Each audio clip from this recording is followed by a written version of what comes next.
Welcome to Catholic Daily Mass Readings. Today is Wednesday, the 24th of June, 2026, the Nativity of St. John the Baptist. Today we celebrate the Nativity of St. John the Baptist. We are in the season of Ordinary Time. Today's Catholic Mass readings remind us of God's loving presence and guidance in our lives, from the very beginning. In the first reading, Jeremiah is called by God to be a prophet, despite feeling inadequate and young, and is reassured that God will be with him to protect and guide him. This theme of trust and faith is echoed in the Psalm, where we are invited to take refuge in God's strength and justice, and to trust in His power to save and free us. In the Gospel, we meet Zechariah and Elizabeth, a childless couple who are faithful to God and are about to receive a miraculous gift, reminding us that God's plans and timing are not always our own, but are always rooted in His love and care for us. A reading from Jeremiah, chapter 1, verses 4 to 10. The word of the Lord was addressed to me, saying, "Before I formed you in the womb I knew you. Before you came to birth I consecrated you. I have appointed you as prophet to the nations." I said, "Ah, Lord, look, I do not know how to speak. I am a child." But the Lord replied, "Do not say, 'I am a child.' Go now to those to whom I send you and say whatever I command you. Do not be afraid of them, for I am with you to protect you. It is the Lord who speaks." Then the Lord put out His hand and touched my mouth and said to me, "There. I am putting my words into your mouth. Look, today I am setting you over nations and over kingdoms, to tear up and to knock down, to destroy and to overthrow, to build and to plant." A reading from 1 Peter, chapter 1, verses 8 to 12. You did not see Jesus Christ, yet you love Him, and still without seeing Him, you are already filled with a joy so glorious that it cannot be described, because you believe, and you are sure of the end to which your faith looks forward, that is, the salvation of your souls. It was this salvation that the prophets were looking and searching so hard for. Their prophecies were about the grace which was to come to you. The Spirit of Christ which was in them foretold the sufferings of Christ and the glories that would come after them, and they tried to find out at what time and in what circumstances all this was to be expected.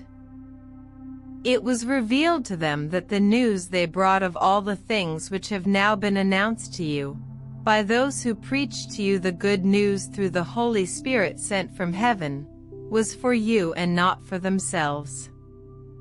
Even the angels longed to catch a glimpse of these things.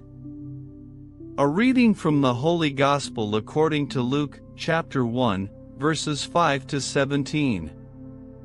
In the days of King Herod of Judea there lived a priest called Zechariah who belonged to the Abijah section of the priesthood, and he had a wife, Elizabeth by name, who was a descendant of Aaron.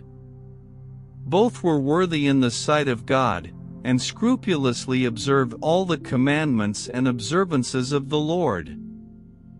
But they were childless, Elizabeth was barren, and they were both getting on in years.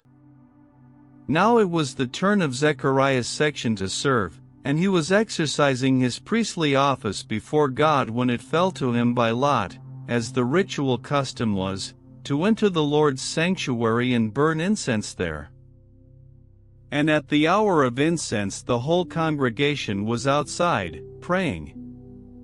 Then there appeared to him the angel of the Lord, standing on the right of the altar of incense.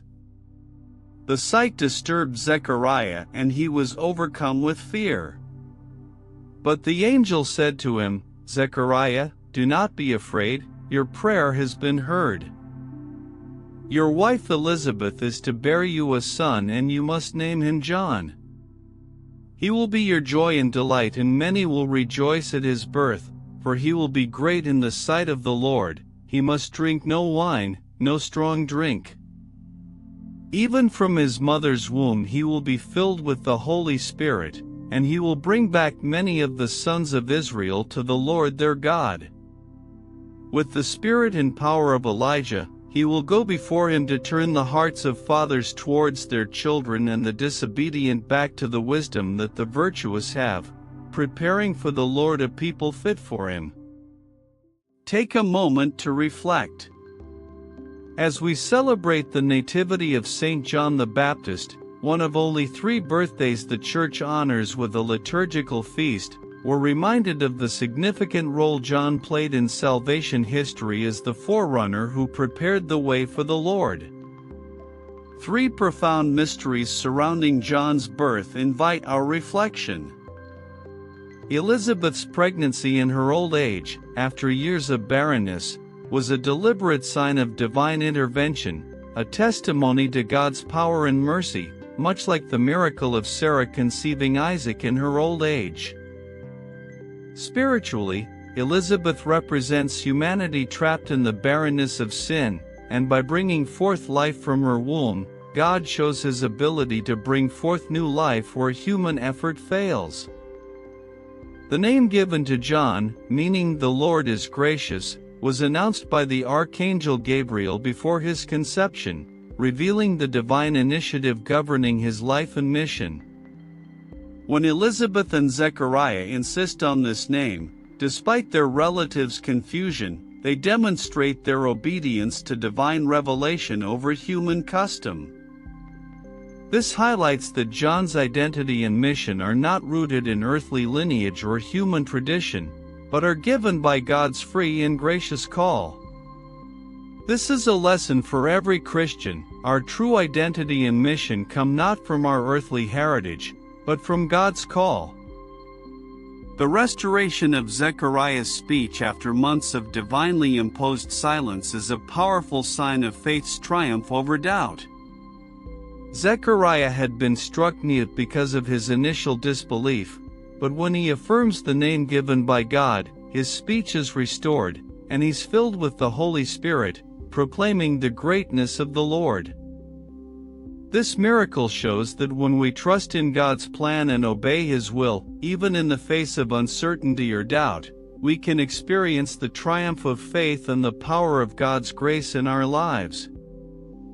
As we reflect on John's birth, we're reminded that God can bring forth new life and purpose in unexpected ways, and that our true identity and mission are rooted in His gracious call, not in human expectations or traditions. Let us now still our hearts and turn to God in prayer. Lord, help us to trust in your divine plan, even when our circumstances seem uncertain. May we, like Zechariah and Elizabeth, remain faithful and open to your surprises, knowing that you can bring joy and life to our lives in unexpected ways, and fill us with hope and gratitude. Thank you for joining us for today's daily Mass readings. God bless you and your family. Subscribe for daily readings, and we will see you tomorrow.